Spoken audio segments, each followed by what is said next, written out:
O desejado de todas as nações. Capítulo 62. O banquete em casa de Simão. Este capítulo se baseia em Mateus capítulo 26, versos 6 a 13, Marcos capítulo 14, versos 3 a 11, Lucas capítulo 7, versos 36 a 50 e João capítulo 11, versos 55 a 57 e capítulo 12, versos 1 a 11. Simão de Betânia era considerado discípulo de Jesus. Era um dos poucos fariseus que se unira abertamente aos seus seguidores. Reconhecia-o como mestre e acalentava esperanças que fosse o Messias, mas não o aceitara como Salvador. Seu caráter não estava transformado. Permaneciam sem mudança seus princípios. Simão fora curado de lepra, e isso é que o atraíra a Jesus. Desejara mostrar sua gratidão e, na última visita de Cristo a Betânia, ofereceu um banquete ao Salvador e a seus discípulos. Esta festa reuniu muitos dos judeus. Havia por esse tempo grande agitação em Jerusalém. Cristo e sua missão estavam atraindo mais atenção do que nunca. Os que tinham ido à festa observavam-lhe atentamente os movimentos e alguns com os olhos hostis. O Salvador chegara a Betânia apenas 6 dias antes da Páscoa e, como de costume, buscara repouso em casa de Lázaro.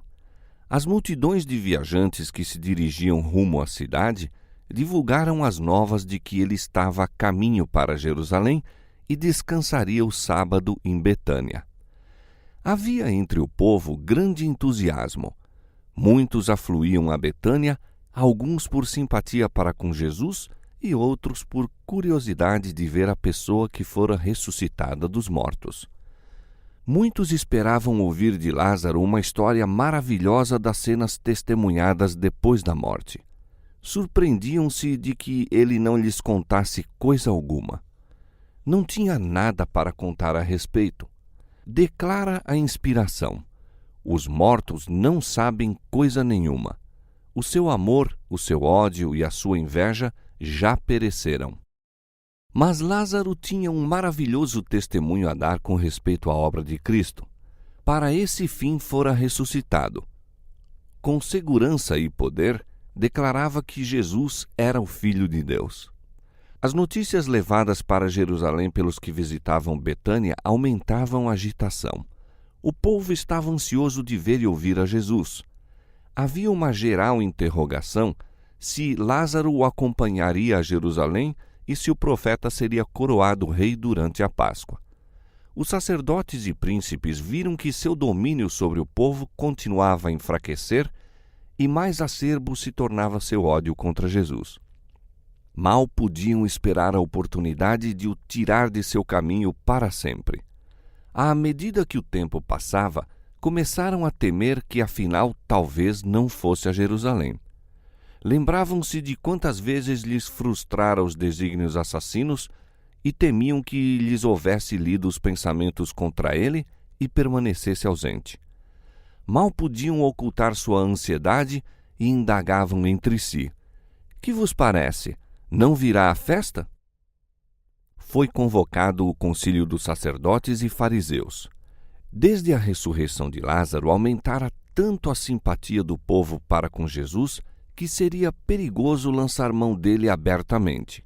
Assim decidiram as autoridades prendê-lo em segredo e efetuar o julgamento o mais silenciosamente possível. Esperavam que, ao se tornar isso conhecido, a inconstante onda da opinião pública se voltaria a seu favor. Assim se propuseram a destruir Jesus. Mas enquanto Lázaro existisse, sabiam os sacerdotes e rabis que não se achavam em segurança. A própria existência de um homem que por 4 dias estivera no sepulcro e fora ressuscitado por uma palavra de Jesus, causaria cedo ou tarde uma reação. O povo se vingaria de seus guias por tirarem a vida àquele que fora capaz de realizar esse milagre. O sinédrio decidiu, portanto, que Lázaro também devia morrer.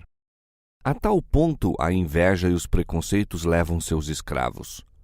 O ódio e a incredulidade dos guias judaicos haviam crescido até dispô-lo a tirar a vida de uma pessoa a quem o infinito poder salvara do sepulcro.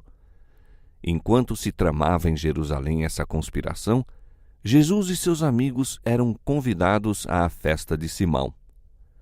À mesa achava-se Jesus, tendo a um lado Simão, a quem curara repugnante moléstia, e do outro Lázaro, a quem ressuscitara. Marta servia à mesa, mas Maria escutava ansiosamente toda a palavra que caía dos lábios de Jesus. Em sua misericórdia, perdoara Jesus os seus pecados, chamara do sepulcro seu bem-amado irmão, e a alma de Maria estava cheia de reconhecimento. Ouvira Jesus falar de sua morte próxima e, em seu profundo amor e tristeza, almejava honrá-lo. Com grande sacrifício para si, comprara um vaso de alabastro de unguento de nardo puro de muito preço, para com ele ungir-lhe o corpo. Mas agora muitos diziam que ele estava para ser coroado rei. Seu pesar transformou-se em alegria e ansiava ser a primeira a honrar a seu senhor. Quebrando o vaso de unguento, derramou o conteúdo sobre a cabeça e os pés de Jesus e depois, enquanto de joelhos chorava, umedecendo-os com lágrimas, enxugava-os com os longos cabelos soltos. Buscara não ser observada e seus movimentos poderiam passar desapercebidos, mas o unguento encheu a sala de odor, declarando a todos os presentes a ação dela. Judas contemplou a mesma com grande desagrado. Em vez de esperar o que diria Cristo sobre o assunto, começou a murmurar suas recriminações aos que lhe ficavam mais próximos, censurando-os por tolerar esse desperdício. Fez astutamente insinuações de molde a produzir descontentamento. Judas era tesoureiro dos discípulos e de seu pequeno depósito subtraíra às escondidas para o próprio uso, limitando assim a uma insignificância os recursos dos discípulos. Ansiava colocar na bolsa tudo quanto pudesse obter. Dos meios desta bolsa, muitas vezes se tirava para socorro dos pobres, e quando se comprava qualquer coisa que Judas não julgava essencial, dizia: por que esse desperdício? Por que o preço disso não se pôs na bolsa que tenho para os pobres? Ora, o ato de Maria achava-se em tão frisante contraste com o seu egoísmo que o colocava em situação vergonhosa. E, segundo o seu costume, procurou apresentar um motivo digno à objeção que fazia sua oferenda. Voltando-se para os discípulos, disse: por que não se vendeu este unguento por 300 dinheiros e não se deu aos pobres? Ora, ele disse isto não pelo cuidado que tivesse dos pobres, mas porque era ladrão e tinha a bolsa e tirava o que ali se lançava. Judas não tinha coração para os pobres. Houvessem vendido o unguento de Maria, caísse o lucro em seu poder e não teriam os pobres recebido o benefício. Judas tinha em alto conceito sua habilidade administrativa. Julgava-se como financista muito superior aos condiscípulos e levara-os a considerá-lo da mesma maneira. Conquistara-lhes a confiança e exercia sobre eles grande influência. Sua professa simpatia pelos pobres os enganou, e a astuta insinuação que fez os levou a olhar com desconfiança a dedicação de Maria. E em volta da mesa passou a murmuração: para que este desperdício? Pois este unguento podia vender-se por grande preço e dar-se o dinheiro aos pobres. Maria ouviu as palavras de crítica. O coração tremeu-lhe no peito. Temeu que a irmã repreendesse por seu desperdício. Talvez o mestre também a julgasse imprevidente. Sem se justificar ou apresentar desculpa, estava para se esquivar dali quando se ouviu a voz do seu senhor: deixai-a. Por que a molestais? Viu que ela estava embaraçada e aflita. Sabia que nesse ato de serviço exprimira a gratidão pelo perdão de seus pecados e acalmou-lhe o espírito. Erguendo a voz acima dos murmúrios da crítica, disse: Ela fez-me boa obra, porque sempre tendes os pobres convosco e podeis fazer-lhes bem quando quiserdes, mas a mim nem sempre me tendes. Esta fez o que podia, antecipou-se a ungir o meu corpo para a sepultura. A fragrante oferenda que Maria pensara prodigalizar ao corpo inanimado do Salvador vazou a ela sobre ele vivo. No sepultamento, seu aprazível odor não poderia impregnar senão o túmulo. Agora alegrou-lhe o coração com a certeza de sua fé e amor. José de Arimateia e Nicodemos não ofereceram suas dádivas de amor a Jesus em vida. Com amargo pranto levaram suas custosas especiarias ao frio e inconsciente corpo. As mulheres que levaram especiarias ao sepulcro, debalde o fizeram, pois verificaram ter ele ressuscitado. Mas Maria, extravasando seu amor sobre o Salvador enquanto ele tinha conhecimento da dedicação dela, estava-o preparando para seu sepultamento. E ao baixar a treva de sua grande prova, levou consigo a lembrança desse ato, penhor do amor que seus remidos lhe votariam para sempre. Muitos há que levam aos mortos preciosos dons. De pé, ao lado da querida figura para sempre silenciosa, proferem abundantes palavras de amor. Ternura, apreço, dedicação, tudo é prodigalizado àquele que já não vê nem ouve. Houvessem essas palavras sido ditas quando o fatigado espírito tanto delas necessitava, quando o ouvido as apreenderia e o coração as podia sentir, quão precioso teria sido o seu perfume. Maria não sabia toda a significação de seu ato de amor. Não podia responder a seus acusadores. Não saberia explicar por que escolher aquela ocasião para ungir a Jesus. O Espírito Santo planejara por ela e ela lhe obedecera às sugestões. A inspiração não se detém para dar o motivo. Presença invisível fala ela à mente e à alma e move o coração para agir. Ela é sua própria justificação. Cristo explicou a Maria o significado de seu ato e com isso lhe deu mais do que recebera. Ora, derramando ela este unguento sobre o meu corpo, disse ele, fê-lo preparando-me para o meu enterramento. Como o vaso de alabastro foi quebrado e encheu toda a casa com sua fragrância, assim Cristo havia de morrer e seu corpo ser quebrantado, mas ele se ergueria da tumba e o perfume de sua vida havia de encher a terra. Cristo nos amou e se entregou a si mesmo por nós, em oferta de sacrifício a Deus, em cheiro suave.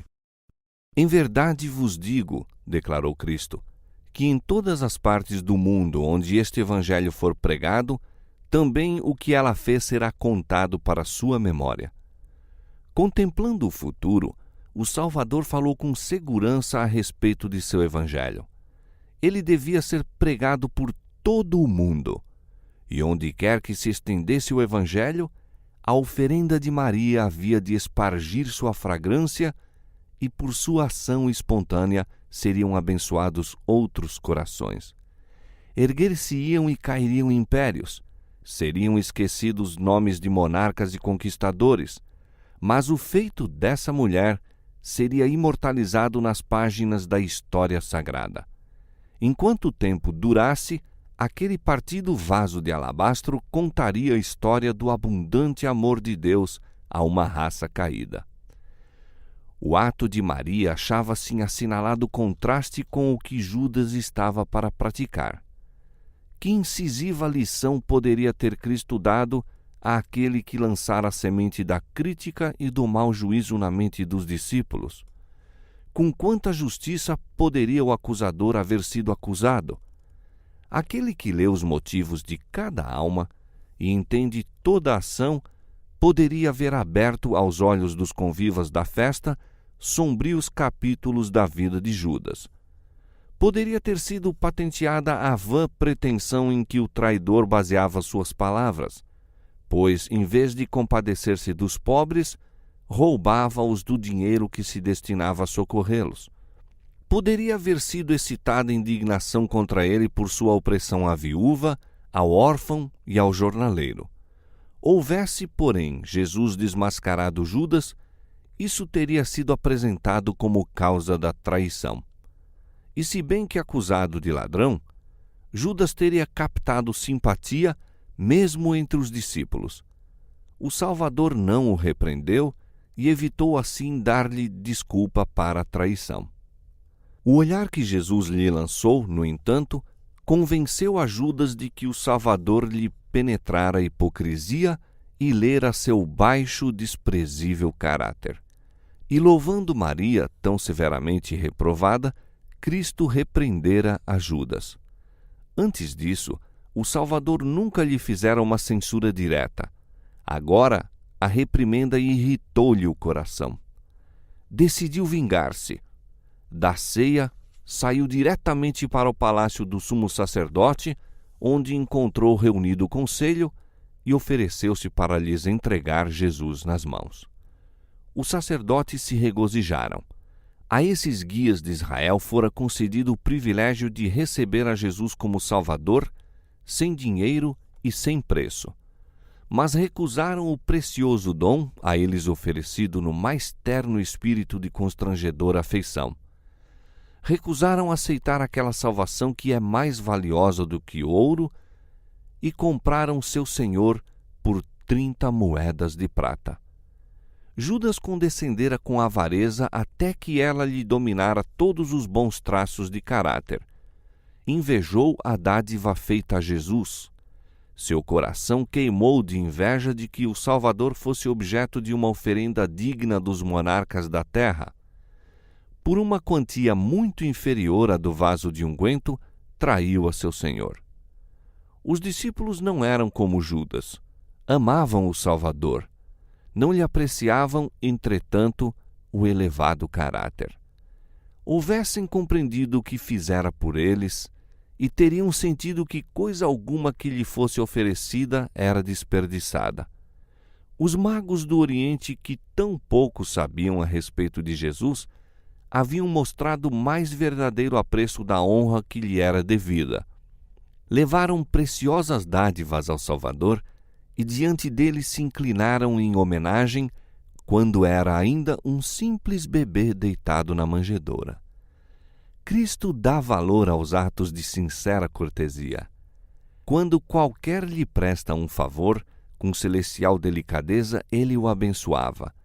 Não recusava a mais singela flor arrancada pela mão de uma criança e a ele oferecida com amor. Aceitava as ofertas dos pequeninos e abençoava os doadores inscrevendo-lhes o nome no livro da vida. A unção feita por Maria acha-se nas Escrituras mencionada como distintivo das outras Marias. Atos de amor e reverência para com Jesus são uma demonstração de fé nele como Filho de Deus.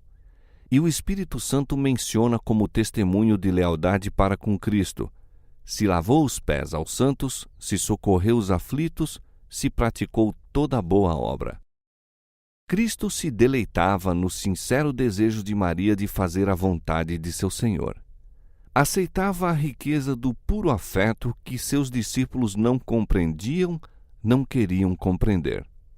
O desejo que Maria tinha de prestar esse serviço a seu Senhor era para ele de mais valor que todos os preciosos ungüentos da terra, pois exprimia seu apreço pelo Redentor do mundo.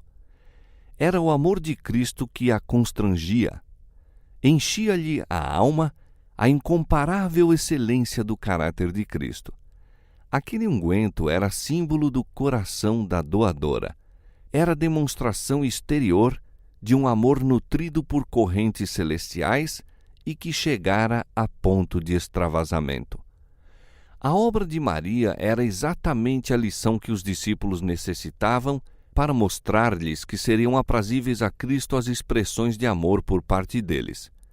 Jesus fora-lhes tudo e não percebiam que em breve seriam privados de sua presença que dentro em pouco não lhe seria dado oferecer-lhe nenhum sinal de reconhecimento por seu grande amor.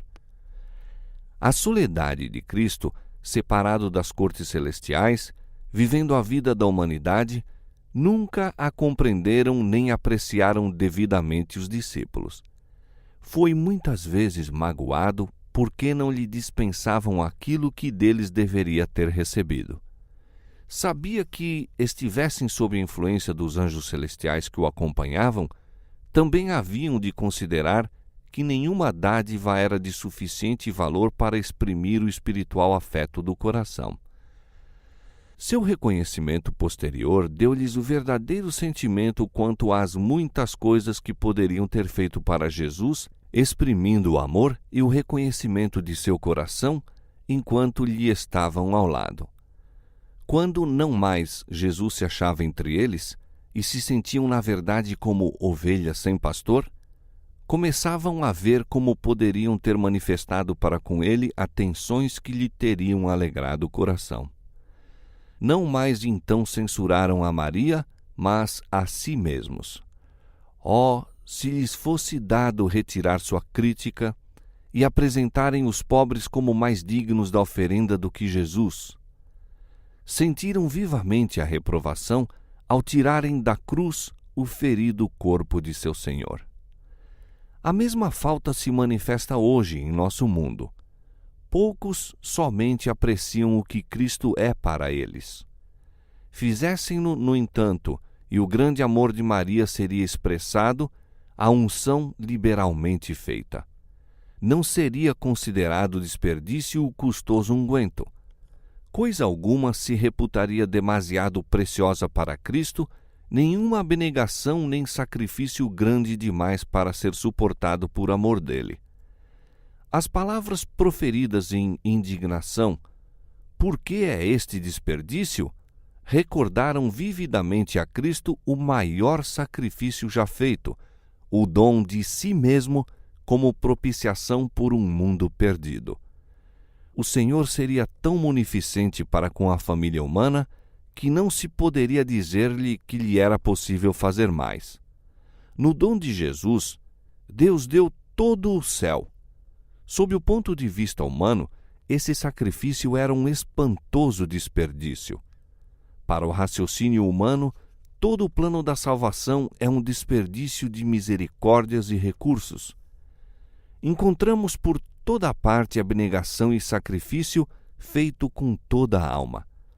Bem podem as hostes celestiais contemplar, com assombro, a família humana que recusa ser erguida e enriquecida com o ilimitado amor expresso em Cristo. Bem podem elas exclamar: "Por que este grande desperdício?" Mas a expiação por um mundo perdido devia ser plena, abundante, completa. A oferenda de Cristo foi inexcedivelmente abundante para abranger toda a alma que Deus criou. Não se podia restringir de modo a não exceder o número dos que haviam de aceitar o grande dom. Nem todos os homens são salvos. Todavia, o plano da salvação não é um desperdício pelo fato de não realizar tudo o que foi provido por sua liberalidade. Há o suficiente e sobeja ainda. Simão, o hospedeiro, fora influenciado pela crítica de Judas à dádiva de Maria e surpreendeu-se do procedimento de Jesus. Seu orgulho farisaico ofendeu-se. Sabia que muitos de seus hóspedes estavam olhando a Jesus com desconfiança e desagrado. Simão disse no seu interior: "Se este fora profeta, bem saberia quem é e qual é a mulher que lhe tocou, pois é uma pecadora." Curando Simão da lepra, Cristo o salvara de uma morte em vida. Mas agora Simão duvidava se o Salvador era profeta. Por Cristo permitir que essa mulher dele se aproximasse, por não a desprezar como alguém cujos pecados são demasiado grandes para serem perdoados, por não mostrar que compreendia haver ela caído, Simão foi tentado a pensar que ele não era profeta. Jesus nada sabe dessa mulher, tão pródiga em demonstrações, pensou ele, ou não lhe permitiria que o tocasse. Foi, porém, a ignorância de Simão acerca de Deus e de Cristo que o levou a assim pensar. Não compreendeu que o Filho de Deus deve agir à maneira divina, compassiva, terna e misericordiosamente. A maneira de Simão era não fazer caso do penitente serviço de Maria. Seu ato de beijar os pés de Cristo e ungir-lhes com o unguento foi exasperante para seu coração endurecido. Pensou que, se Cristo fosse profeta, reconheceria os pecadores e os repreenderia. A esse inexpresso pensamento, respondeu o Salvador: Simão, uma coisa tenho a dizer-te. Um certo credor tinha 2 devedores. Um devia-lhe 500 dinheiros e o outro 50. E, não tendo ele com que pagar, perdoou-lhes a ambos. Dize, pois, qual deles o amará mais? E Simão, respondendo, disse: Tenho para mim que é aquele a quem mais perdoou. E ele lhe disse: Julgaste bem.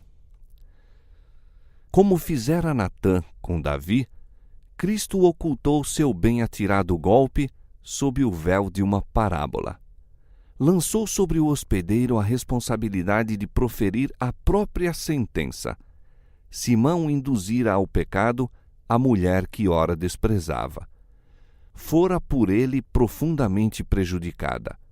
Pelos 2 devedores da parábola eram representados Simão e a mulher. Jesus não intentava ensinar que diferentes graus de obrigação houvessem de ser sentidos pelas 2 pessoas, pois cada um tinha um débito de gratidão que nunca se poderia solver. Mas Simão se julgava mais justo que Maria, e Jesus desejava fazer-lhe ver quão grande era na verdade a sua culpa. Queria mostrar-lhe que seu pecado era maior que o dela, tão maior como um débito de 500 dinheiros é superior a uma dívida de 50. Simão começou então a ver-se sob um novo aspecto.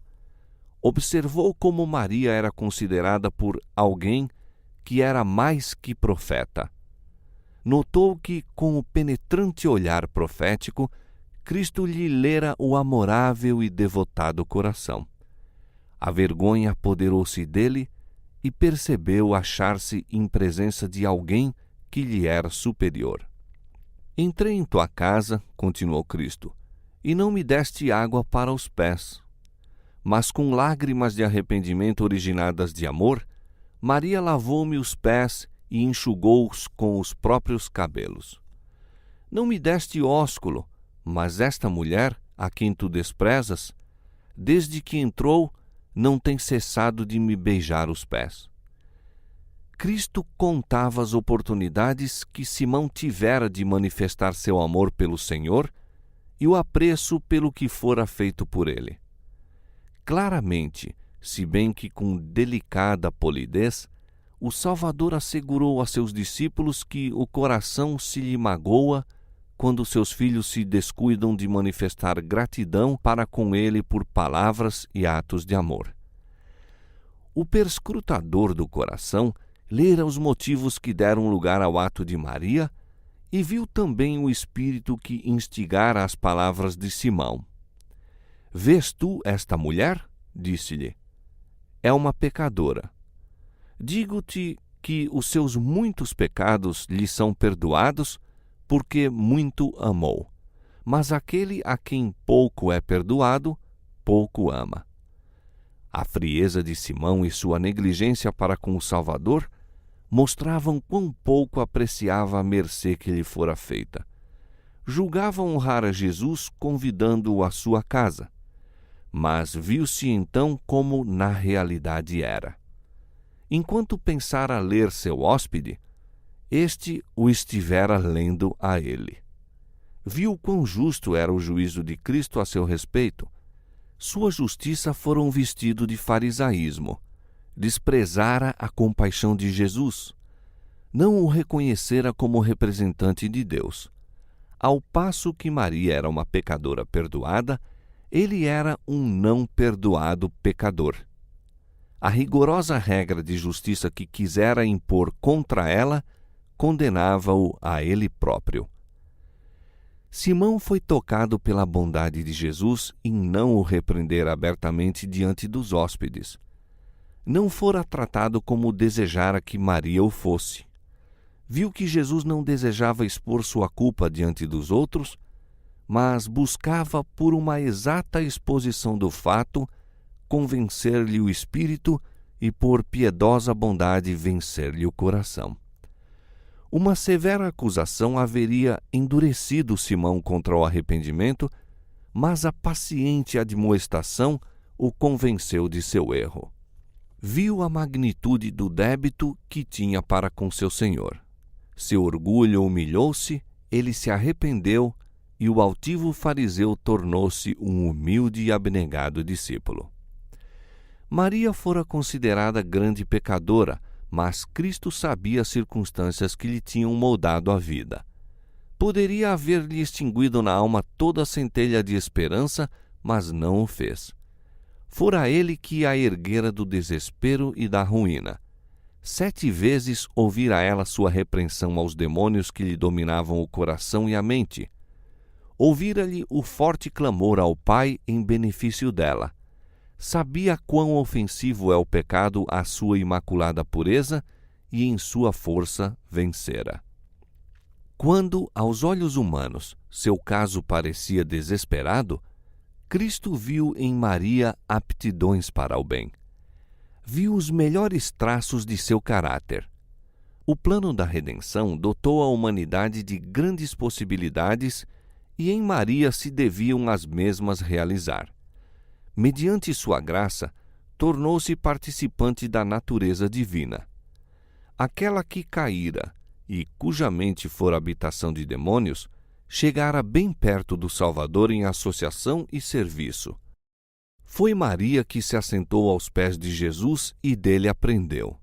Foi ela que lhe derramou na cabeça o precioso unguento e banhou os pés com as próprias lágrimas.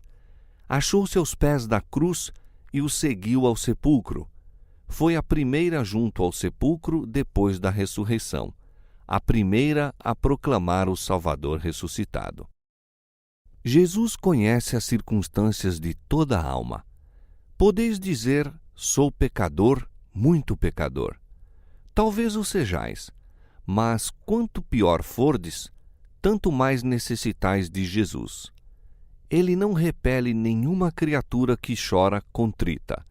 Não diz a ninguém tudo quanto poderia revelar, mas manda a toda alma tremente que tenha ânimo.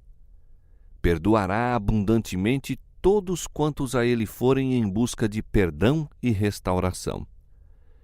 Cristo poderia comissionar os anjos do céu para derramar as taças de sua ira sobre nosso mundo, a fim de destruir a todos quantos estão cheios de ódio contra Deus. Poderia apagar essa mancha negra do seu universo, mas assim não faz.